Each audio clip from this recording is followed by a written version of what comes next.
What keeps me up at night more than anything, although there are many things right now, Social Security. I am a recipient. I planned my whole life so that I could be an independent senior citizen, not have to burden my children. Now I am feeling like a lot of seniors who've said the same thing to me. We may have to die sooner because we can't afford to live out as long as we had hoped to. One of the many things that frightens me is I have been self-employed for the last 12 years. I have also had cancer for the last 12 years. And I am terrified that the job that I love, I won't be able to keep doing because I won't be able to stay afloat. It doesn't seem like there's anybody who wants to stand up and help people who just want to have health insurance in order to keep doing what they love.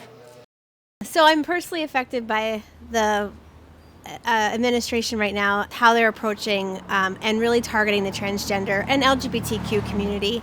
I'm in a gay relationship. I moved to a very welcoming community. It still is a very welcoming community. However, I still feel a fear for putting a rainbow flag outside my home, which should just be a very simple, joyful thing. My son just lost a position at university where he was going to open up his own lab.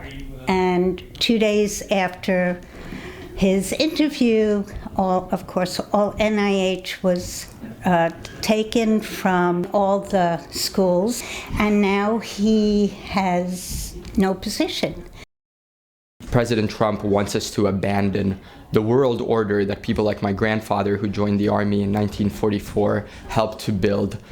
For the first time in history, the United States was the first superpower that, instead of just taking more and conquering land, decided to set up a system of rules and a system of justice. And somebody like Trump doesn't understand it. He's ready to sell it out for a mercantilist system where he thinks he's going to get tribute from our allies and pay them back with security.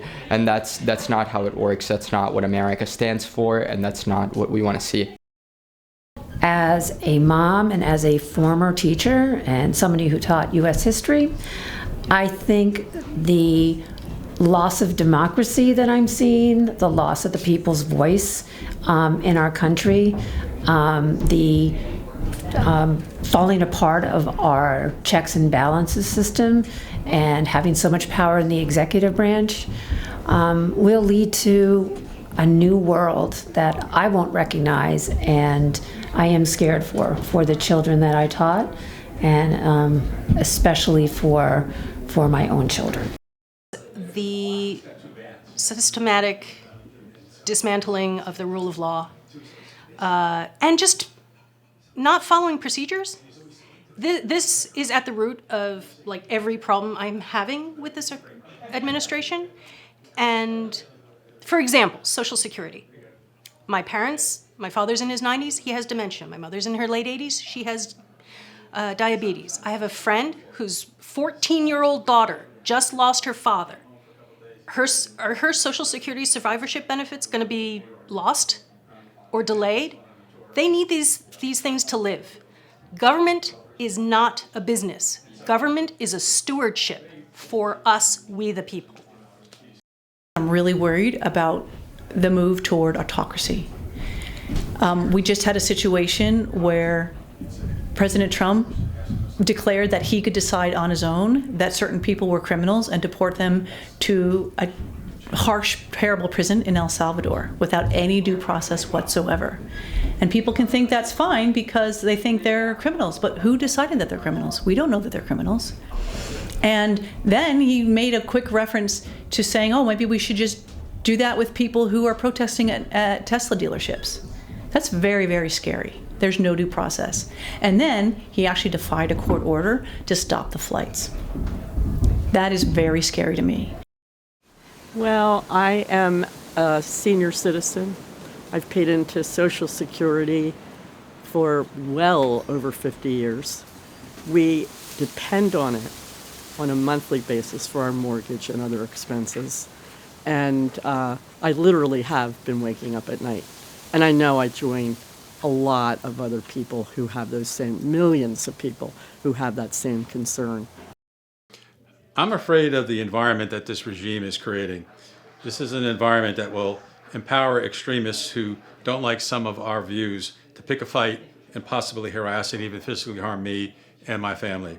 I'm more worried for my kids who were brought up to speak their mind and to tolerate people who are not like them. I'm just afraid of that.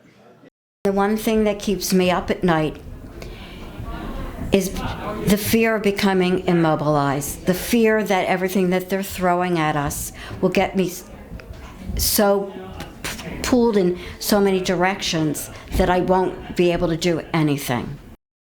My husband is a stage 4 cancer survivor, currently fighting cancer. He's also Medicare and Social Security recipient right now, and we are depending on that to carry him through his treatments and through the rest of our lives. It's just devastating to me to think that there are not even just myself, but other people all over this country that are not potentially going to have a place to live at the end of their lives. The thing that keeps me up at night is the fact that my husband and I are in our 70s. We depend on Social Security to pay our bills, our mortgage. Well, I am worried because 2 of my family, myself and my son, would be really affected by all the cuts. My son has autism and he receives Medicaid and Medicare. I personally need it very much. My husband works full time and I have multiple sclerosis with limited energy. And I receive SSDI being, I've been on disability for 20 years. We rely on those monthly payments. My stepson has a traumatic brain injury, which he got in a very bad car accident when his whole family was in the car accident. And the Medicaid pays for a lot of his care, a lot of his development. And he's been able to make big improvements over the years. He works very hard. But if these, I think it's $880 billion are going to be cut out of Medicare over the next 10 years, this is going to make it very, very hard for him to continue to improve. What keeps me up at night is I'm worried about my aunt. She lives in a nursing home in Trenton. It's paid for through Social Security and Medicaid. If those get reduced or cut, I don't know if this nursing home is going to stay open. I don't know where she's going to go.